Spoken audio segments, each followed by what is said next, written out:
क्रिस्त में मेरे भाई और बहनों, क्रिसमस का पर्व बहुत ही नज़दीक आ रहे हैं। यदि आप मुझसे पूछेंगे कि क्रिसमस का सबसे पहला संदेश क्या है, तो मैं निसंदेह आपसे कहना चाहता हूं, क्रिसमस का सबसे पहला संदेश, क्रिसमस का सबसे पहला मैसेज यही है, डरिए नहीं, डरो मत। प्रभु हमारे साथ है। यदि ईश्वर हमारे साथ है तो कौन हमारे विरुद्ध होगा। स्तोत्र ग्रंथ अध्याय 34 पद संख्या 5 में लिखा हुआ है, मैंने प्रभु को पुकारा, उसने मेरी सुनी और मुझे हर प्रकार के भय से मुक्त कर दिया। मैंने प्रभु को पुकारा, उसने मेरी सुनी और मुझे हर प्रकार के भय से मुक्त कर दिया। क्रिसमस हर प्रकार के भय से मुक्त करने वाला ईश्वर का संदेश लेकर के आता है। प्रभु जब स्वर्ग से संदेश मां मरियम के पास भेजा, प्रभु ने जब स्वर्ग से संदेश यूसुफ के पास भेजा, प्रभु ने स्वर्ग के संदेश को जकरियस के पास भेजा, उसने कहा डरिए नहीं, और स्वर्गदूतों ने संदेश गडरियों को दिया, तभी भी बोला डरिए नहीं। क्रिसमस हर प्रकार के डर से मुक्त करने वाला ईश्वर का संदेश लेकर के आते हैं। प्रभु हर प्रकार के डर से हमें स्वतंत्र करता है। भाई और बहनों, इसलिए क्रिसमस का सबसे पहला संदेश है डरिए नहीं, ईश्वर आपके साथ है। मत्ती का सुसमाचार अध्याय 1 पद संख्या 20 में हम इस प्रकार पढ़ते हैं, वह इस पर विचार कर ही रहा था। कौन? यूसुफ के बारे में लिखा हुआ है, ध्यान से सुनिए। वह इस पर विचार कर ही रहा था कि उसे स्वप्न में प्रभु का दूत यह कहते दिखाई दिया, यूसुफ, दाऊद की संतान, अपनी पत्नी मरियम को अपने यहां लाने में नहीं डरे, क्योंकि उनके जो गर्भ है वह पवित्र आत्मा से है। यूसुफ किस बात के लिए डर रहा था? मरियम से शादी करने के लिए डर रहा था।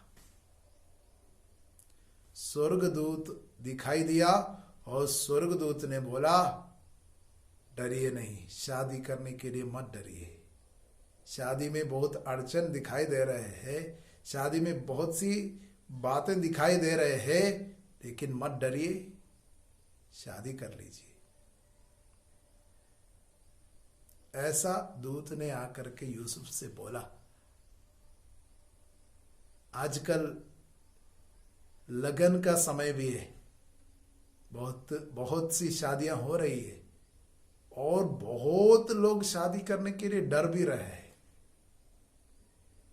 अनेकों ने कहा, फादर, जब तक नौकरी नहीं लगेंगे शादी की बात सोच नहीं सकते, शादी नहीं करेंगे।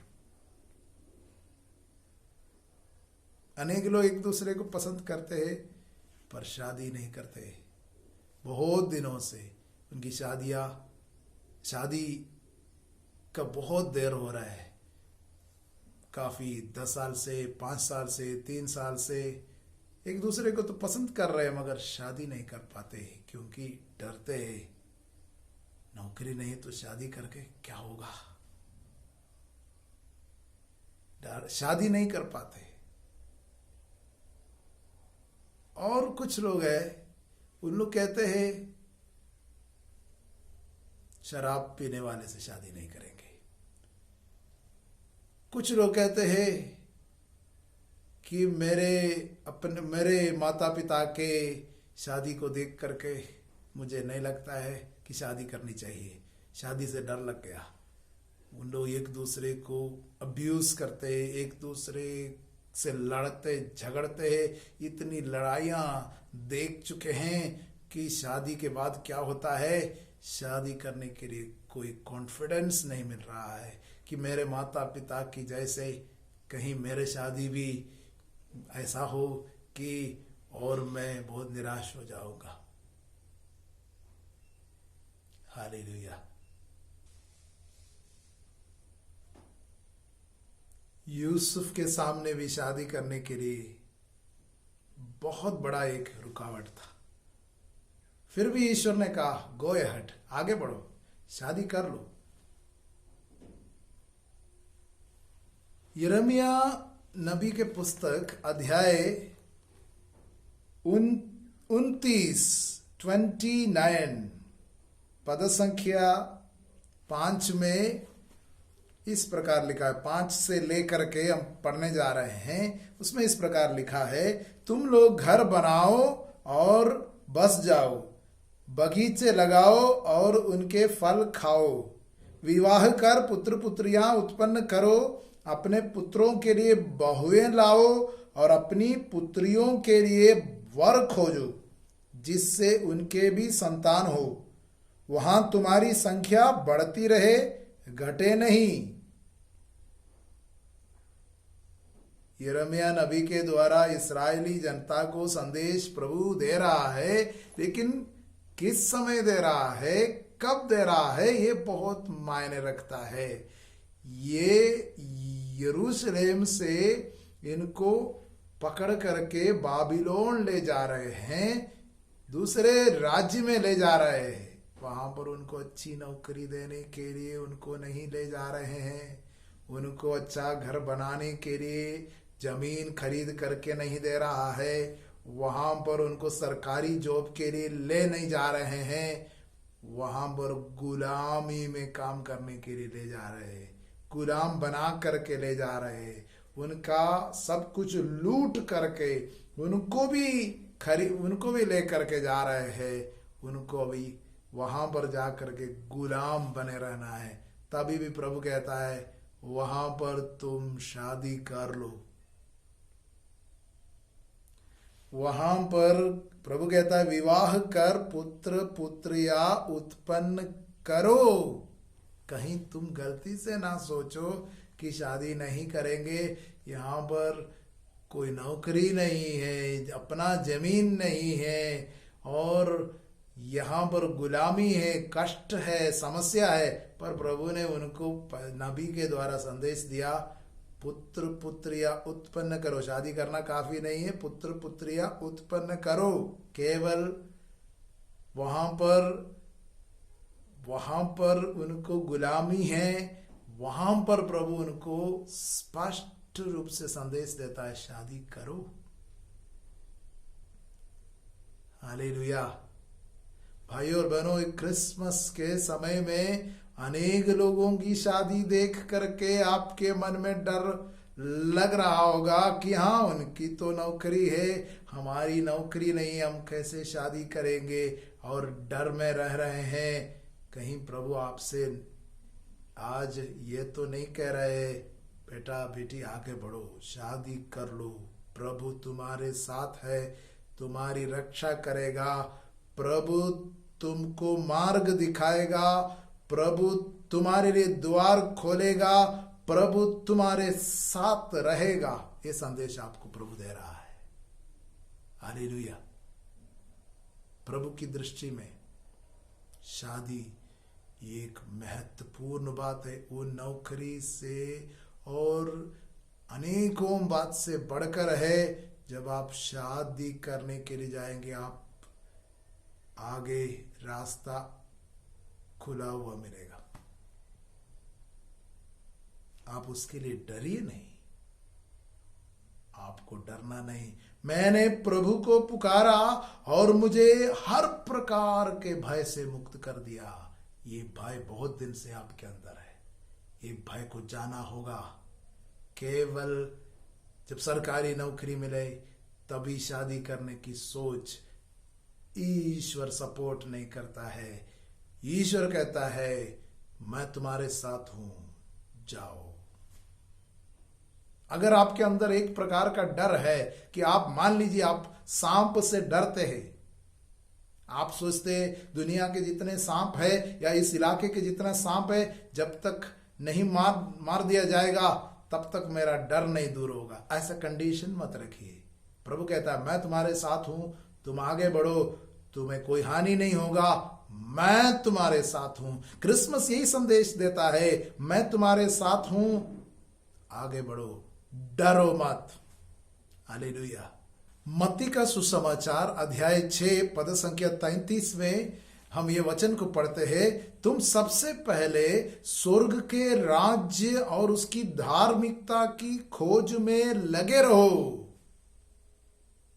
तुम सबसे पहले स्वर्ग के राज्य और उसकी धार्मिकता की खोज में लगे रहो, बाकी सब चीजें तुम्हें यूं ही मिल जाएगी। स्वर्ग का राज्य, ईश्वर की मर्जी, ईश्वर की इच्छा, उसकी खोज में लगे रहो। ईश्वर तुमसे क्या चाहते? भाई और बहनों, याद कीजिए, आप इस दुनिया में आते समय आपकी मर्जी से नहीं आए। आप कोई निवेदन दिया, आपने कोई एप्लीकेशन दिया, आपने कोई अपनी इच्छा जाहिर की, उस समय ईश्वर ने आपके बारे में सोचा? ऐसा नहीं है। ईश्वर ने आपको इस दुनिया में भेज दिया। आपको अपने माता पिता चुनने का कोई अवसर नहीं दिया, कोई चॉइस नहीं दिया। आपको अपना राज्य या इंडिया में जन्म लेना, अमेरिका में जन्म लेना, कोई भी आपसे पूछा नहीं गया।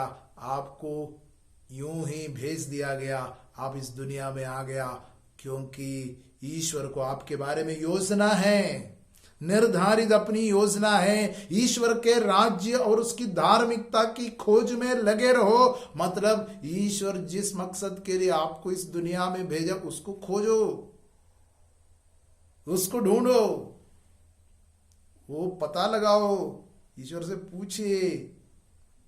और ऐसा कंडीशन मत रखिए कि जब तक ये नहीं होगा तब तक मैं नहीं करूंगा। ये सब ईश्वर से मत बोलिए। जैसे आप चाहते, प्रभु मैं तैयार हूं, ये मनोभाव में आप प्रार्थना कीजिए, आप सोच विचार कीजिए, अपने जीवन में डिसीजन लीजिए। प्रभु कहता बाकी सब चीजें तुम्हें यूं ही मिल जाएगी। हो सकता है आप शादी करेगा, आपके लिए नौकरी का द्वार खुलेगा। Necessity is the mother of invention. जब आपके ऊपर नेसेसिटी आएगा, आपको अपने जीवन का मार्ग खुलेगा और आप नौकरी करने लगेगा। उसके लिए आप मत डरिए, आप मत डरिए। अनेक लोग अनेक प्रकार के डर से जकड़े हुए हैं और शादी के बारे में अनेक डर आप अपने अंदर पाल रहे हैं बहुत दिन से। वो जाने दे। प्रभु कहता है डरिए नहीं, मैं तुम्हारे साथ हूं। यूसुफ से उसने कहा, वो प्रभु आपसे कहता है डरिए नहीं। हमारे अंदर डर हमारे माता पिता से प्रवेश कर सकते हैं, उनकी बातों से, उनके जीवन से। माता पिता की शादी जीवन देख करके बच्चे डर जाते हैं, नहीं ऐसे शादी नहीं करनी चाहिए। ये बने उनके अंदर से कॉन्फिडेंस चला जाता है। माता पिता जैसे लड़ते झगड़ते अब्यूज करके मेरा शादी जीवन मैं सोच भी नहीं सकता हूं। शादी करने की इच्छा चली जाती है। ऐसे बहुत से लोग हैं और बहुत से लोगों के जीवन में माता पिता हर दम बोलते हैं नौकरी नहीं, शादी नहीं, नौकरी नहीं, शादी नहीं, नौकरी नहीं, वो भी सरकारी नौकरी। माता पिता उनको इस तरह डराते हैं। सभी माता पिता नहीं, लेकिन अनेक माता पिता ऐसा करते हैं। भाई और बहनों, प्रभु हमें हर प्रकार के भय से मुक्त करने वाला है। प्रभु शादी के विषय में हमेशा कहता है पहला चीज पहले। ईश्वर की दृष्टि में शादी को बहुत ऊंचा स्थान है। वो हमारे जीवन का एक महत्वपूर्ण लक्ष्य है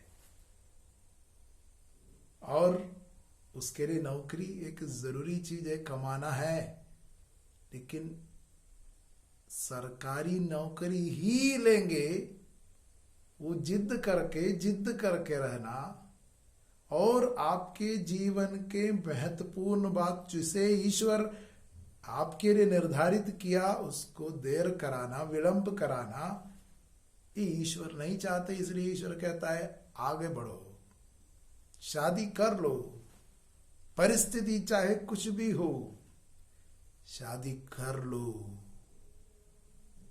हालेलुया, हालेलुया। मरियम के पास स्वर्गदूत ने आकर के कहा तुम एक पुत्र प्रसव करोगी, डरिए नहीं। ये भी महत्वपूर्ण बात है। ये लूकस का सुसमाचार अध्याय 1 में हम देखते हैं, अध्याय 1 पद संख्या 30 में हम पढ़ते हैं। लूकस का सुसमाचार अध्याय 1 पद संख्या 30 में इस प्रकार लिखा हुआ है। हम आपके लिए पढ़ करके सुनाना चाहते हैं। लूकस का सुसमाचार अध्याय 1 पद संख्या 30।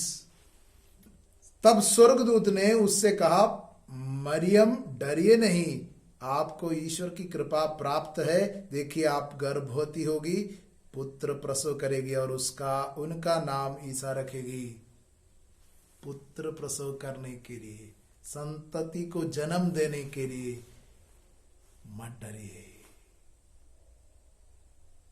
शादी के बाद बच्चा होने का खबर अनेक लोगों को डर उत्पन्न करते हैं।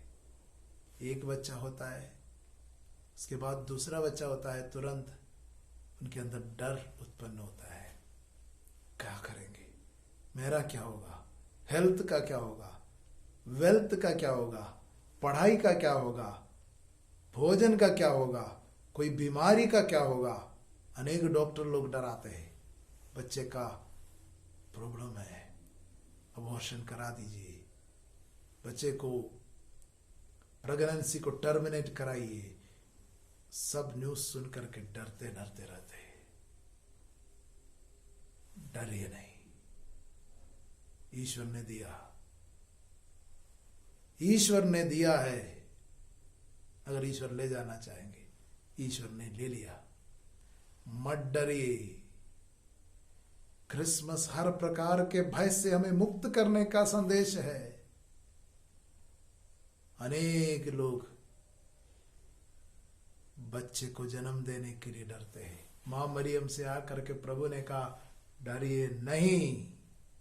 आपसे प्रभु कहता है बच्चे को जन्म देने के लिए डरिए नहीं। गर्भवती होने के लिए डरिए नहीं। बच्चा आपका डर दूर करने आते हैं, आपकी समस्या दूर करने आते, समस्या बढ़ाने के लिए नहीं आते, ईश्वर की योजना के तहत आते हैं। ईश्वर आपके लिए आशामय भविष्य की योजना बनाए हैं। बच्चों के द्वारा, अधिक बच्चों के द्वारा आशामय भविष्य की योजना बनाए हैं। वो आपके परिवार को बिगाड़ने का, गरीबी में ढकेलने का, बर्बाद करने का योजना का काम नहीं है। ईश्वर के आशामय भविष्य की योजना का कार्य है। ये हमें विश्वास करना है। ईश्वर का कार्य है, विश्वास करना है। शादी ईश्वर का कार्य है और संतान ईश्वर का वरदान है, और ये भी विश्वास करना है।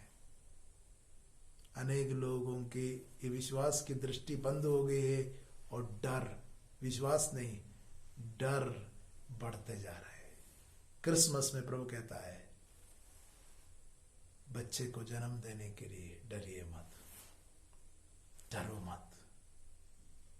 प्रत्येक माता से, प्रत्येक महिला से, प्रत्येक शादीशुदा परिवार से प्रभु कहता है बच्चों को जन्म देने के लिए डरिए नहीं। दूसरा, तीसरा, चौथा बच्चे को जन्म देने के लिए डरिए नहीं। वो आपके परिवार के बारे में ईश्वर की योजना है, ईश्वर के आशामय भविष्य की योजना है। ये विश्वास कीजिए। Hallelujah, hallelujah. कुछ दिन पहले की बात है, शादी करने से पहले एक कपल फादर के पास आकर के फादर से कहा, कोई प्रार्थना करने वाले से मुलाकात हुआ। शादी से पहले हम लोग प्रायर के लिए गए थे, वहां पर प्रार्थना करने वाले ने कहा, तुम्हारे शादी के बाद संतान नहीं होगा क्योंकि तुम्हारे ऊपर पूर्वजों का श्राप है, पूर्वजों का श्राप है और तुमको संतान नहीं मिलेगा। 4 पीढ़ियों का श्राप तुम्हारे ऊपर पड़ा है, तुम लोगों की शादी में संतान नहीं मिलेगा। उन लोग एक दूसरे को पसंद कर लिए थे, पर शादी के लिए जा रहे थे, उससे पहले किसी से प्रार्थना कराएंगे सोच करके गए थे। तब उसने कहा 4 पीढ़ियों का श्राप है और संतान नहीं मिलेगा। फिर उन लोगों ने पूछा तब क्या करना होगा, तो उसने कहा, जो प्रार्थना करता है उसने कहा, हाँ ऐसा करना है, 1-1 दिन के लिए 1-1 रुपया देना पड़ेगा, तब श्राप दूर हो जाएगा। बहुत पैसा उनसे मांग रहे थे, और दोनों तरफ से, लड़के तरफ से और लड़की तरफ से, दोनों तरफ से। और उन लोग फादर के पास आया, प्रार्थना करने वाले ने ऐसा कहा, भाई और बहनों, शादी के विषय में, शादी के समय में, शादी के रिश्ता को लेकर के अनेक लोग अनेक प्रकार के अफवाह फैलाते हैं और डराते हैं कि तुम्हारा ऐसा होगा, संतान नहीं होगा, ये होगा, वो होगा। भाई और बहनों, ये डराने वाले कोई भी जो प्रार्थना करते हैं, डराने वाला कोई बात बोलते हैं, उन लोग ईश्वर का संदेश लेकर के नहीं आते हैं। भाई और बहनों, प्रभु ने बोला मत डरो। कलीसिया पहले से बताया है शादी किस तरह करना है, किससे करना है, और कलीसिया जो बात बताती है उसके अलावा कोई भी बात प्रार्थना करके कोई भी बोलता है, उनसे मत डरिए, उनसे मत डरिए। वो ईश्वर का संदेश नहीं है।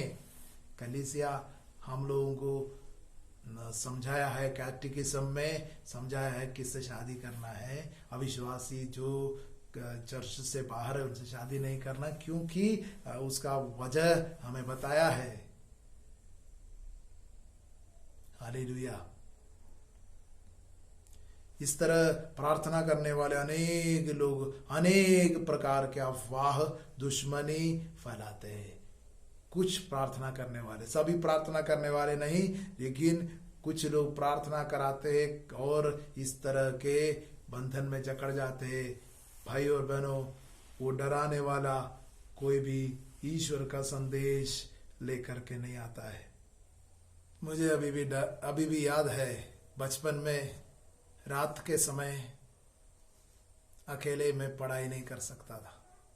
जब एकांत हो जाते, सब शांत हो जाते, कोई भी आवाज नहीं सुनाई देते, या इधर उधर से कोई आवाज सुनाई भी देते हैं, तो उन सारी बातों को सुन करके मुझे डर लगता था। कोई भूत प्रेत या मेरे को कोई वाच कर रहा है, मेरे वहां पर कोई आवाज सुनाई देता है, तो इसलिए मैं रात होते होते चादर ढक करके, सिर ढक करके सो जाता था। रात में पढ़ाई नहीं होती थी।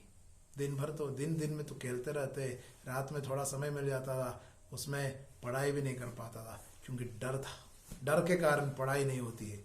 कुछ लोगों को डर के कारण एकांत में प्रार्थना नहीं कर पाते। एकांत में जाता है तो डर लगता है, प्रेयर नहीं हो पाता है। भाई और बहनों, न पढ़ाई न प्रार्थना कर नहीं पाते, ऐसे अनेक लोग परेशान है। डर से अनेक प्रकार के डर होता है। मैं आज शादी के बारे में, संतान के बारे में जो डर हमारे बीच में फैला हुआ है उसके बारे में आपको बताया। और भी अनेक प्रकार के डर से आप जकड़े हुए होंगे। क्रिसमस, ईसा मसीह का आगमन, ईश्वर इंसान बनने की एक खबर, हर प्रकार के डर से हमें मुक्त करता है। ईश्वर हमारे साथ है तो कौन हमारे विरुद्ध होगा? यदि ईश्वर हमारे पक्ष में है कौन हमारे विरुद्ध होगा? ये सवाल क्रिसमस हमसे पूछते। ईश्वर इंसान बन गया, ईश्वर हमारी तरह मनुष्य बन गया, तो फिर हमारा कल्याण होगा। हो ज्योति का उदय हो गया है, अंधकार में रहने वालों ने एक महान ज्योति का उदय देखा है। इतिहास इसका गवाह है कि मसीह दुनिया में आया है और हम उनको अनुभव किए। कितना भला है वो, कितना अच्छा है वो, कितना सुंदर है वो, कितना पवित्र है। हमने उसका अनुभव किया है, वो हमारे साथ है।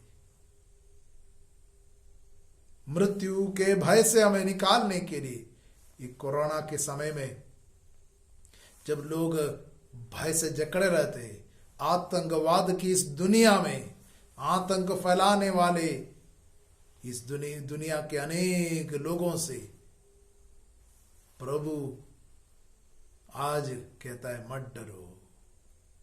आतंक फैलाने वाले लोग भी डरते हैं दूसरे से, दूसरे धर्म के लोगों से, दूसरे विश्वास के लोगों से, दूसरे विचारधारा के लोगों से डरते हैं। एक धर्म के लोग दूसरे धर्म के लोगों से डरते हैं। ऐसी स्थिति बनी हुई है। भाई और बहनों, क्रिसमस कहता है डरो मत। निडर बनाने वाला संदेश क्रिसमस हमें देता है। ईश्वर आपके साथ है, आपको नहीं डरना है। आप तुमको तुम्हारे शरीर को मारने वाले से भी नहीं डरना है। इस तरह पूर्ण डर से संपूर्ण मुक्ति दे रहा है, सभी डर से मुक्ति दे रहा है।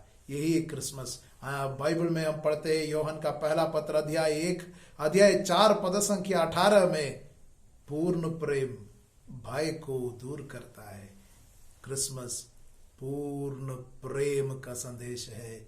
ईश्वर ने इंसान को, संसार को इतना प्यार किया, अपने इकलौते बेटे को संसार के लिए अर्पित किया, पूर्ण प्रेम किया। हर प्रकार की दुर्बलता से मुक्त करने के लिए, हर प्रकार के अभाव को दूर करने के लिए, हर प्रकार के टूटापन को दूर करने के लिए ईश्वर इंसान बन गया, हमारे साथ निवास किया और हमारे साथ दुख सहा, हमारे साथ दिया, अंतिम पल तक साथ में रहा। और प्रभु कहता है मैं संसार के अंत तक तुम्हारे साथ रहूंगा। पिता, पुत्र और पवित्र आत्मा के नाम पर।